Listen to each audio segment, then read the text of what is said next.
الكوفة. يا ناقضي العهد، هذا الطفل من ذرية رسول الله وهو يتلظى عطشا، فاسقوه شربة ماء كي لا يموت عطشانا. حرملة، أدعو طفل الحسين بن علي للماء.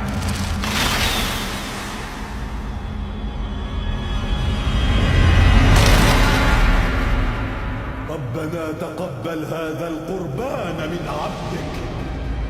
أما من مغيث يغيثنا؟ هل من ناصر ينصرنا؟ أما من ذاب يذب عن حرم رسول